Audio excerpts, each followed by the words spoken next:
Hi guys, good morning. Good morning guys. Habari za asubuhi ndugu zangu, umeamkaje? Natumaini umeamka salama kabisa. Aje niweke hivi. Jamani jua. Nami namshukuru Mungu nimeamka salama. Namshukuru Mungu sana nimeamka salama. Na kwanza niwape pole ndugu zangu wote mnaopitia changamoto. Mwenyezi Mungu awape nguvu na kuwatetea na kuwapigania. Mungu yuko karibu na sisi katika majaribu yote. Karibu sana ndugu zangu ambao mnaniangalia kwa mara ya kwanza. Kama ni mgeni, karibu sana, naitwa Happiness. Niko Uarabuni. Mimi ni mfanyakazi wa ndani jamani. Yani house girl. Okay? Kwa hiyo kama wewe ni mgeni, karibu sana. Na asante sana ndugu zangu wote ambao umesubscribe hivi karibuni. Mungu awabariki sana. Sasa leo nataka niongelee kitu kimoja kinaitwa, kama kichwa cha habari hapo kinavyosema, mishahara ya wafanyakazi wa ndani kwa Omani niliko mimi. Je, ni 120 au 80? Kwanza kabisa naombeni mnisamehe, na naomba mnisamehe kwa sababu sikujua upande wa pili. Naomba mnisamehe kwa hilo. Lakini pia sitaki kuiita serikali yangu kwamba ni wamesema uongo juu ya 120. Walivyosema 120 kwenye makaratasi yao, sikuwa najua wanamaanisha nini. Okay, wao wanajua. Kwa nini waliamua kusema 120 wakati ukifika hapa unaambiwa ni 80? Sasa jamani, mimi kosa langu liko wapi? Kosa langu liko wapi? Kwa sababu mimi nakumbuka nilivyoshindwa nyumba ya kwanza, nilivyoenda ubalozi, nikakuta 120 na makaratasi na agenti wangu walikuwa wananiambia hivyo, mshahara ni 120. Sasa mimi niseme kwamba serikali yangu ni waongo au vipi? Mimi sijui kinachoendelea, sijui kilicho nyuma ya pazia, lakini hicho ndio kitu ambacho nilikikuta. Na nilivyobadilishiwa nyumba ya pili nilikuwa napewa hiyo 120. Sasa uongo wangu uko wapi? Maana kuna mtu ameniambia kwenye ile video ambayo niliiposti kwamba nasema uongo, mshahara sio 120. Okay, sasa iko hivi, tunasaidiana. Ukweli ni kwamba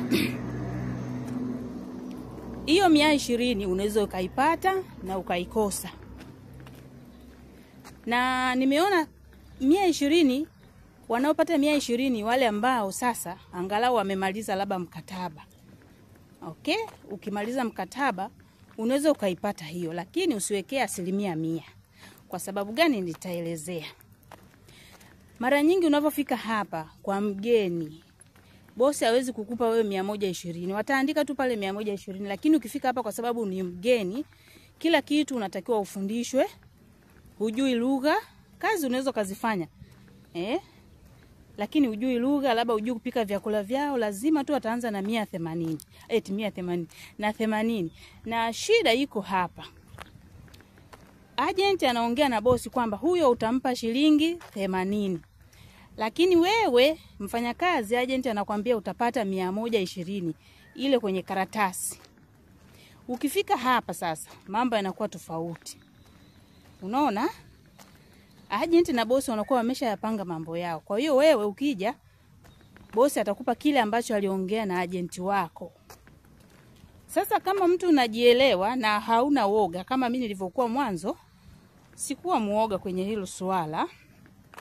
Na mimi sikuwa na karatasi nilivyoingia hapa ya mkataba kwamba mkataba wangu utasema 120, sikuwa na hiyo karatasi. Sasa wewe sio muoga, utawahoji. Mbona imeandikwa 120 alafu mnanipa 80? Wahoji. Lakini nakwambia sio wote watakubali kukupa hiyo 120. Wakikubali sana watakupa 90 au 100. Mwingine ataangalia na nyumba. Okay? Mwingine ataangalia na nyumba, akiona nyumba yake ndogo, hakuna kazi. Kama kuna mdogo wangu mmoja anaishi na bibi tu na mtoto wake. Nyumba ndogo tu anapewa 80. Na wako wengine nyumba ni kubwa na mshahara huo. Sasa kama umeona imeandikwa 120, ongea nao, waambieni hapana. Mimi mbona imeandikiwa hivi na nyinyi mbona mnanilipa hivi?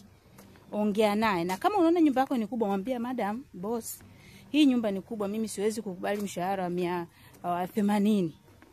Kwa hiyo basi wakuongezee, waanzie angalau kuanzia 90 kwenda juu. Mimi nilipofika, agent yangu na bosi walikubaliana mshahara 80 riali. Lakini mimi nilipiga hesabu nikasema hapana, siwezi kupokea 80 kwa sababu nimetoka Tanzania, nimeacha mshahara huo yani unakaribia 400,000. Kwa nini sasa nipokee tena hiyo 400,000? Nikamwambia bosi, na afu nikaangalia na nyumba ni kubwa sana na kazi nyingi. Nikamwambia bosi, mshahara agent wangu, na sasa ubaya zaidi mimi agent aliniambia nitapokea 100.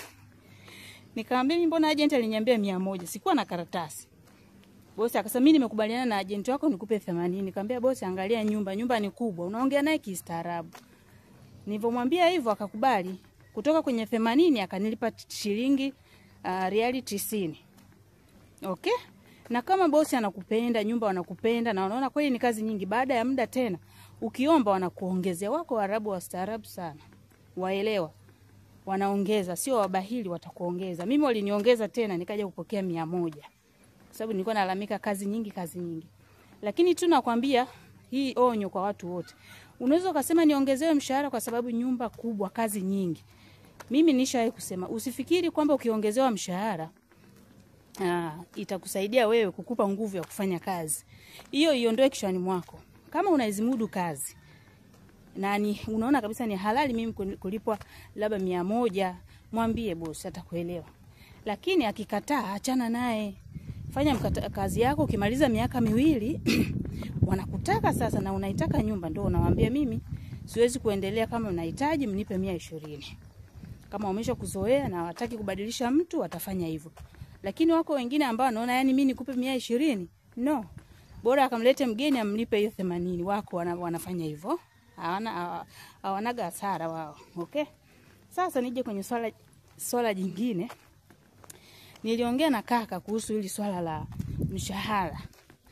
Akaniambia sasa hapa ndo mimi nimevunjika moyo kidogo kwa sababu ni changamoto.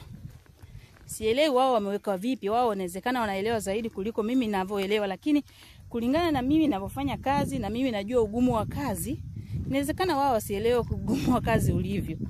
Akaniambia hivi kuhusu mshahara, kwenye mkataba wa unaotoka leba, bosi wako hapangi yeye, yani wewe huwezi kujipangia mshahara.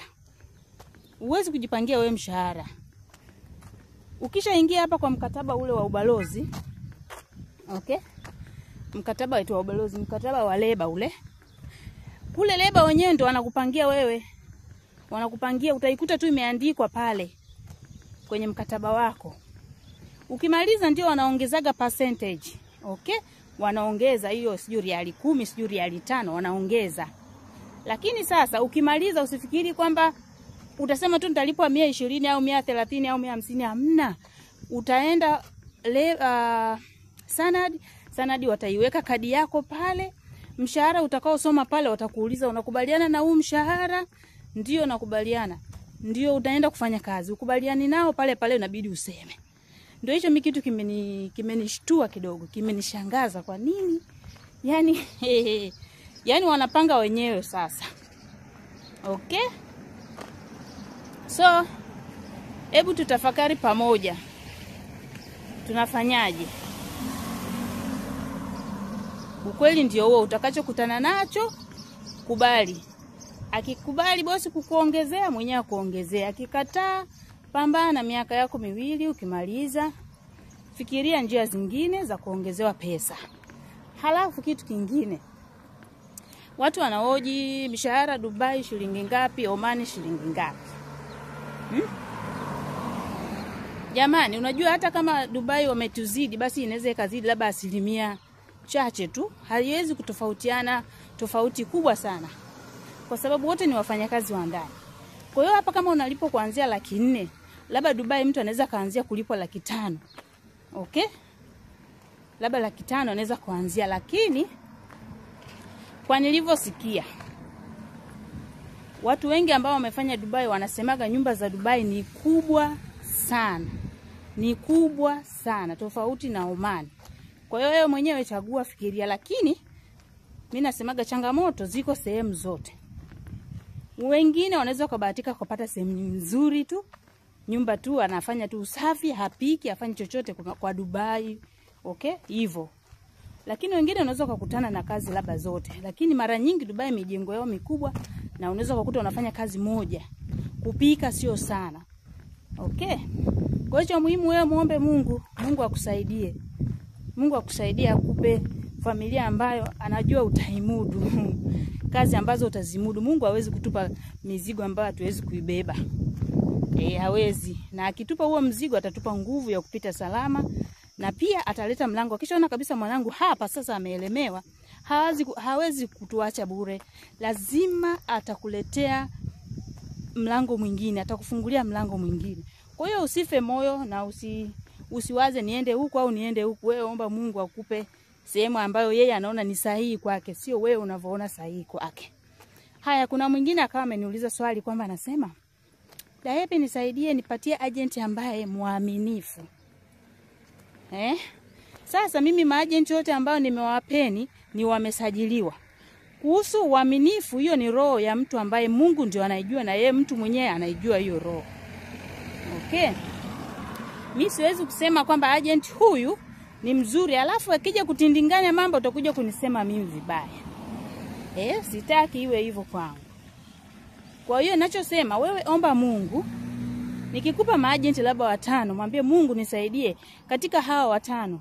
Ni yupi ambaye ana roho yako? Omba Mungu hilo. Na pia usije ukamlaumu agent amekupa nyumba likubwa. Agent anavokutafutia kazi, hajui nyumba unaenda kufanya kazi itakuwa na kazi gani. Wengine atamwambia tu nyumba ina watoto wa, mimi niliambiwa nyumba ina watoto 4, baba na mama. Nikakuta watu 19 humo jumla, watu wanakataaga hivyo.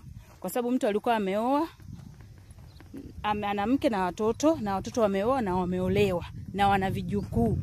Watoto tu peke yake walikuwa 8. Sasa ujumlisho wa vijukuu 19 walikuwa jumla. Kwa hiyo ndo nakwambia, tusije tukamlaumu agent tukasema agent amenipa nyumba. Agent amenipa nyumba kubwa sana. Agent hawezi kujua tusiwalaumu. Hata mimi nilikuwa najua hivyo, agent hawezi kujua. Agent tutawalaumu pale ambapo tunawaripotia matatizo hawataki kutusaidia. Na hiyo isiwe, usibebe bango kwamba lazima nisaidie. Kama hana uwezo wa kukusaidia, yuko Muumba mbingu na nchi. Yuko top Muumba mbingu na nchi ndo anaweza kusaidia wewe. Kwa hiyo sikae hapa mimi nikienda huko agent, achana na agent, okay? Kwa hiyo Mungu ndo atatusaidia sisi. Nasemaga hivi sana. Yaani hapa nikipita nalipenda ili huwa. So Mungu ndio nambari 1. Ukiona hakuna msaada kokote, Mungu anakuambia kwamba msaada ni mimi. Mwanangu, naangalia watu, nitazame mimi. Usitazame watu. Okay? So nilikuwa nataka tu niongee hivyo vitu kidogo. Maana watu wananisema sana, mshahara sio huo, mshahara nimedanganya. Mimi sikudanganya, nililipwaga hiyo 120. Sasa mimi ni muongo? Na pia ukiona mambo haya magumu, wewe rizika tu, mwambie Mungu nimekutana na kitu ambacho sikutarajia. Naomba Mungu nisaidie. Piga goti, sali, nenda kaongea na bosi, utaongezewa mshahara kwa uwezo wa Mwenyezi Mungu aliyokupa pumzi, aliyekupa kazi, na atakuongezea mshahara. Acha uoga. Kadama, shagala mwenzangu, acha uoga, okay? So ndio hivyo nilikuwa nataka ni share na nyinyi ndugu zangu. Nawapenda sana. Na Mungu awabariki, awapeni ujasiri, awaondoleeni uoga. Mungu kwanza. Hata kama umwamini Mungu. Wewe unasema umwamini Mungu, wewe nikuchambe kwanza. Wewe umwamini Mungu, ulivyoamka, pumzi hiyo umeitoa wapi? Nani amekupa hiyo pumzi? Yaani umejiamsha mwenyewe. Mungu angeamua kukudedisha. Tuacheni madharau basi. Tuacheni madharau. Eti mimi simjui Mungu. I don't believe in God. Are you okay? Yuko Mungu. Yuko Mungu. Sema mimi simjui huyo Mungu, simjui. Bora useme hivyo kuliko kuongea maneno mabaya sana. Umeamka na hiyo pumzi hiyo imetoka wapi? Umekula kwa sababu ulikula ugali jana ndio umeamka? My friend, take care. Thank you so much. Asante kwa kuangalia mpaka mwisho. Natumaini utaipenda hii video, share kwa watu wengi sana wafaidike. Mungu akubariki na tukutane tena kwa video zinazokuja. Mimi nimekaribia nyumbani. Okay? Nimekaribia nyumbani. Bye guys. Bye guys. Thank you, thank you. Thank you, thank you, thank you. Okay.